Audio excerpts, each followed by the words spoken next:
Hi everyone, welcome to day 19 of PySpark Learning. Today we are going to talk about streaming and batch support, right? So there are two types of data loading in general, right? Batch processing and stream processing.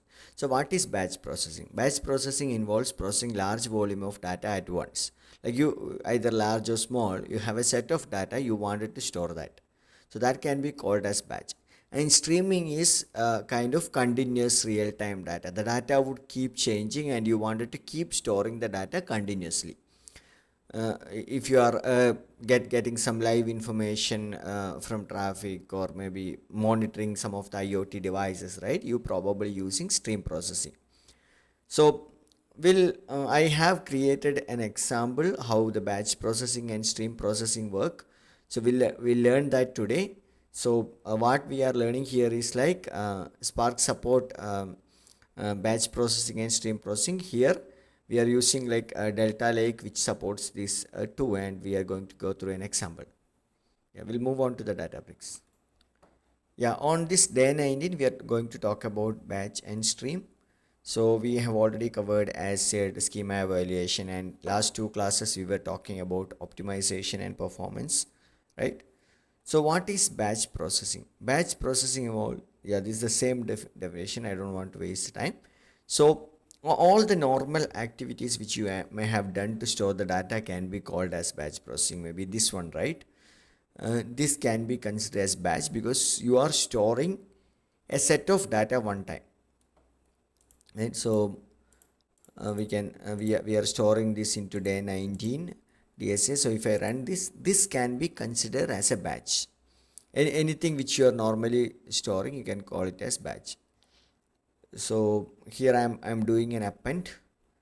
So this append also can be called as batch. The reason is like, however, you are adding the data on top of the existing data, but you are not like continuously doing it, right? You are storing it one time.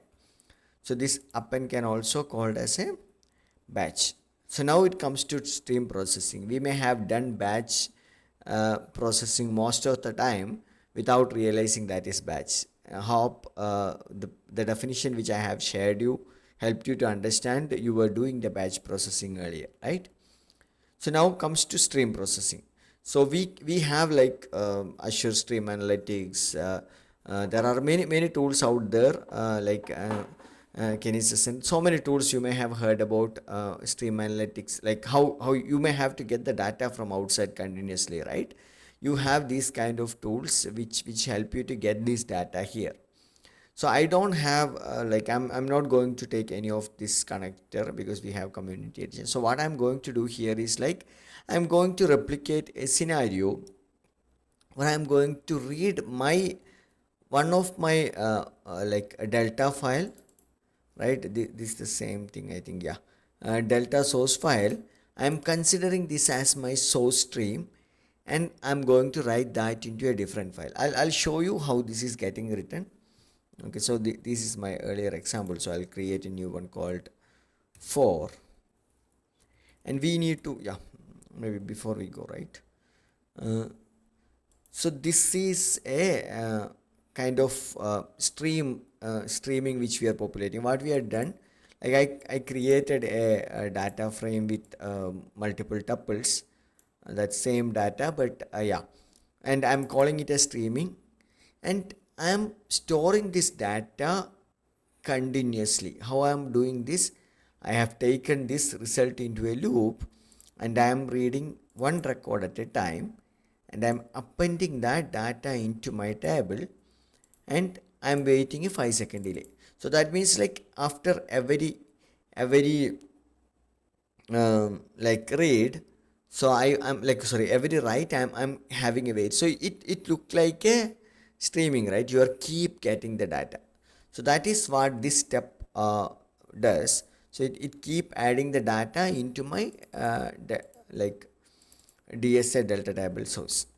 So here what I'm doing, I have a Spark read stream. So what read stream does, right? Read stream is going to consider, okay, this is a continuous, so I need to keep taking the data and up and like, yeah, I have to keep reading the data and storing it to my data frame. And here below, I'm writing that as a stream. So what writing stream does is like it reads this data set every time and keep appending the data. So I have two additional, yeah, so here the format is delta, which we are normally using. Output mode is append, you know that. And we have an option that says that what is this file path. This also we generally use when you write, because here you can see, right? So when you use save, instead of that, here you are giving an option path, this thing. And I have a checkpoint location, because checkpoint is necessary when you are going to do a stream. So I mentioned, okay, checkpoint 4 in the day 19 folder will be acting as a checkpoint, and I'm starting here. So this can be kept or not. This is like your code is waiting for a termination, because this has to continuously monitor it, right? So I'm starting this stream. So this stream is initializing. So the stream is started. So we'll start seeing some history here.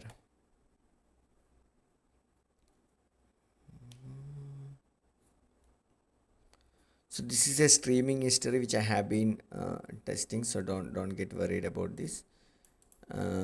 So see, there is 76, right? Nothing else is happening. So you have this 76, which was a write append happened.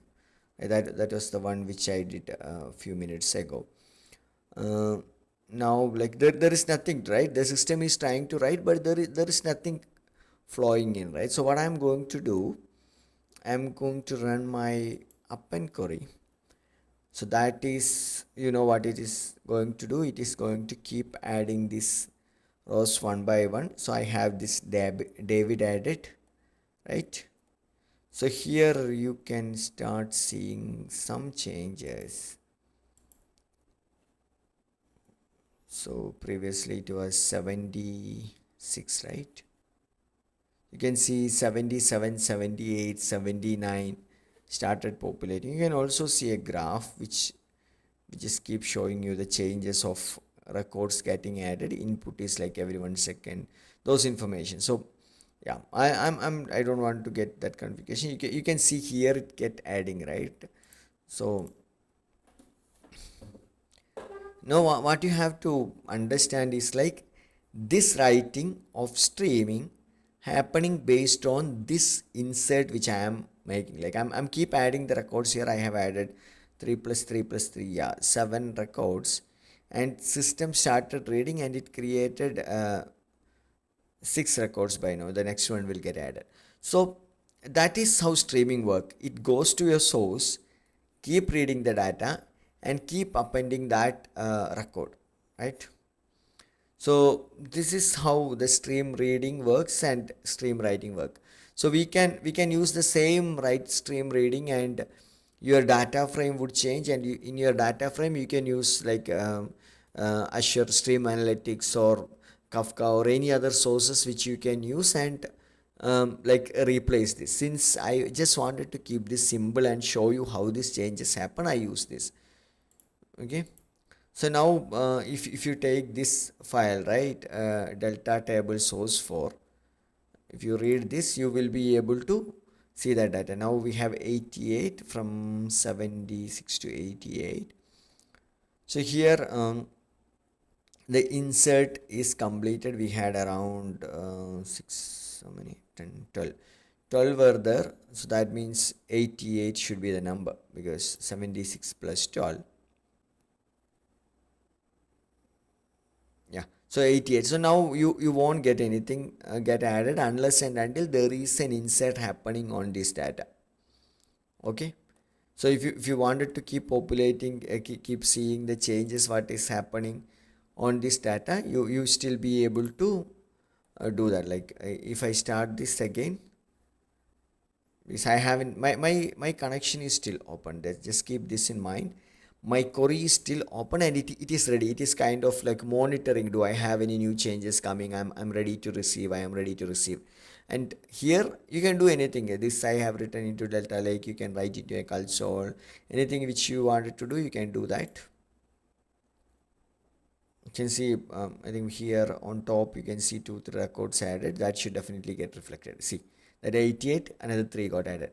So this will continue to be a cycle, and if the stream is start, and if you haven't terminated the query, you will keep seeing this is going to keep reading the data which is there in your source delta file, and this is source delta file, and where we are writing is like DSA delta table source 4, right? So yeah, so this is a different file and this is a different file. You are like, whenever there is a change happening in your source, you are rewriting that into source 4 in a stream mode, right?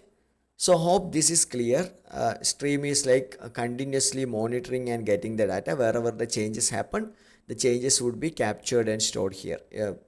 So that is where the streaming is supported by Spark. You are using this capability, and you are like you also utilizing the append capability in the Delta Lake to store the data continuously.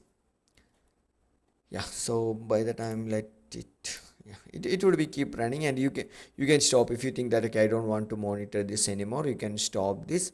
So how many ever record, yeah, now this is completed, you can stop this. Yeah, so you got around 100 records, so that is 76 plus 24, it's 100, right? Yeah, so this hope this is clear. Stream and batch processing are straightforward. You would be using this based on your requirement.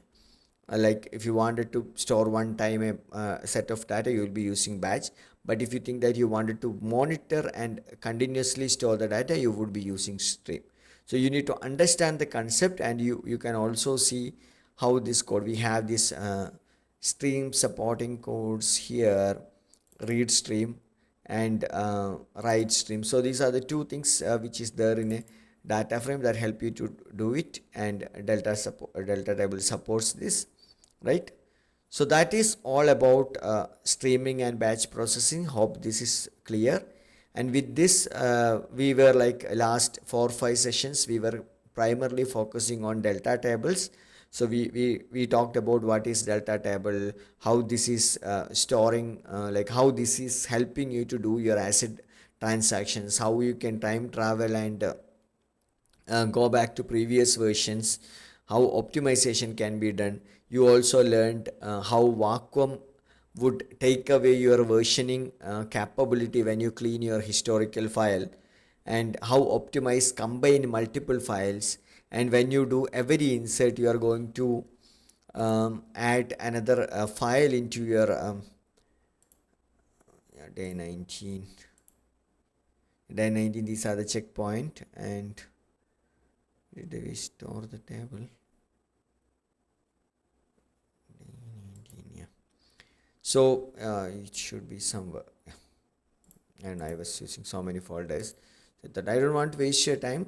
Hope this is clear how this is being stored. These were the checkpoint file, DSL delta table. You can see so many, though these were the previous testing, right? Every insert this is going to create another file. So this is the source file that did not have many insert.